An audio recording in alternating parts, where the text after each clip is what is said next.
Lisa Gagne. I have two questions. One is a question similar to what I was asked my first year running for selectman, so I'm going to put you on the spot.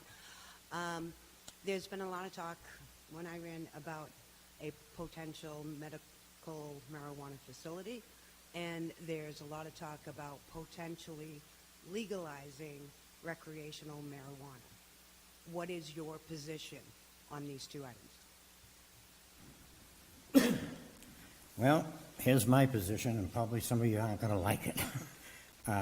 Canada just legalized marijuana, personal use. Vermont has done it. Maine has done it. Massachusetts has done it. We're right in the middle. I do believe that we probably should go along with them and get the revenue just like everybody else. So we're definitely an island right now without this legalization. And as a person who's worked with addiction, I've looked at all the studies. With our deficit as it is, I would be open to the legalization of marijuana if handled very specifically and safely. And it would have to give the revenue, I have to study it more like the state liquor, where it's a benefit to us.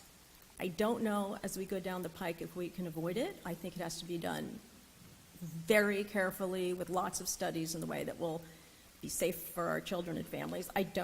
In my profession, I don't think it's a great idea to smoke marijuana all day long. It doesn't go well. But again, structural deficit, we don't want an income tax. We're reluctant to have a sales tax. We have a deficit. A recent study, I think, showed $58 million in potential revenue.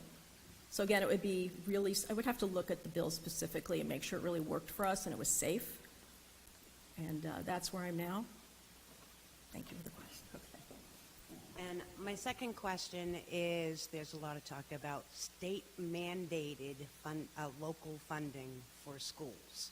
What is your intention, if you get in, of giving the municipalities some break or relief on this state mandate? I'd like to answer that with a question. Where is the state going to get this money if the state mandates it? There's no money. It's mandated. They get it from us now. Right. But I mean, so what are you doing? You change just the wording on it, and then you turn around and go get more money? No, the state used to fund, what was it, like 30%, and they've been under 10%. So they're not funding what they were funding before. So as our representative, what plans do you have to have the state fund what they said they would fund? Well, I'd have to look and see what the proposal is before I'd turn around and go along with anything, to be honest with you. I have not seen anything on it yet, to be honest with you. So it's pretty hard for me to answer at this point. Yeah, this is a big issue. There are lots of things I believe we can do to start. For example, when it all began, the lodging, they allocate some of the lodging tax onto the school funding. What was it? Do you remember the number? I don't have all my numbers. It was a lot that we were supposed to get. We got 1.5%. It's not, again, you have to see that if you want our towns to survive as a sustainable way, that there's a vicious cycle of this funding that is so important. Now, I've talked to some people in Concord. I've gone to a lot of lectures about this. You probably all know about the Claremont decision already. This guy, oh God, what's Berman's? He used to be okay, I'm having a moment. Berman? No, Volinsky does, no. Berman, he was a Republican who I've spoken to. He has this formula. I've got his number. But the formula they used many years ago to even what? Thank you. Okay. Allocates, 36 per head. If you applied, even if you went to Concord, okay, we're going to hold you accountable just for that number, it would be $7,000 a head per student that they would be technically required to give back. So this is a big issue. It's been going on way too long. We need to get to the systemic base of why this is happening. With the way things are, that can take a while, but the measures I think we can accomplish are, well, HB 413 will give funding back to the town, which will ultimately help us, and particularly if we can update the formula, different groups. have different formulas, but at least if we hold them accountable to the formula we have, we'll have to shuffle a little bit. I think we can do it. I think we have no choice to do it, because very slowly, over time, is just not sustainable. Everyone's scrambling to catch up. You guys do a great job, but we need more money. Thank you. That's what I think about that. All right, so kind of ripped from the headlines here. The New Hampshire legislature this year has rejected several bills that were designed to ban bump stocks. So for those who don't know what bump stocks are, they are basically you can add these to a semi-automatic rifle to make the rifle shoot bullets at dramatically faster rates. I believe it was the Las Vegas shooter, right? I think that was the one. He had a bump stock. So in New Hampshire, there have been a couple of initiatives to ban bump stocks this year. None of them were successful. So if legislation comes before you, what's your stance on banning bump stocks?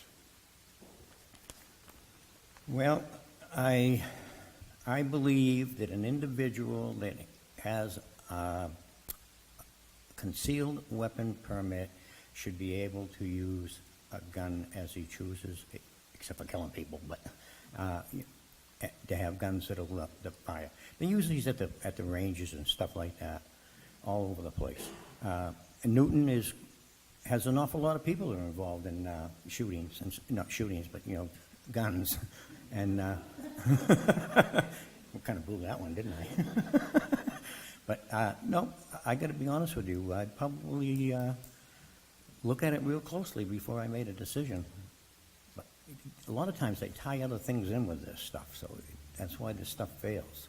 So let's do it this way. If there was a bill that just said we're going to ban bump stocks, how would you vote? I would probably go along with it.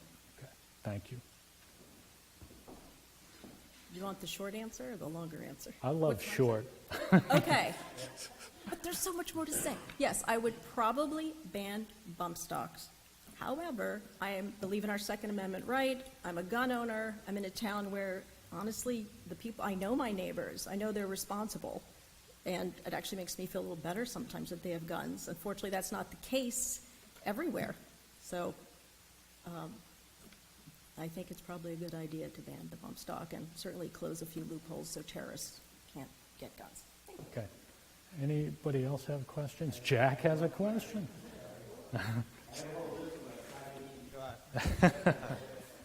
Would either of you support a sales or an income tax? I would not support a sales tax or an income tax, flatly. I do not support that at this time. I'd rather do legalization if that works. So one more from me. This is also ripped from the headlines. So Senate Bill 3 was passed in 2017. This is the it's an extension really of the voter ID law, and this is the 30-day law, they call it. So if it's 30 days before the election, or within 30 days of an election, you have to fill out essentially more paperwork in order to vote, where we're all used to in New Hampshire, you just show up the day of the election and you say, I'm here to vote. So earlier this week, a Superior Court judge, I forget what town it was in, granted an injunction sought by the League of Women Voters to prevent this new law from going into effect. So where do you stand on this law? Because I'm sure it's going to come back to the House. I'm in favor of voter ID. There's too much. Basically, if you watch TV and see what's happening, there's so many people that are voting, and there isn't that many people in the communities. So as far as I'm concerned, voter ID.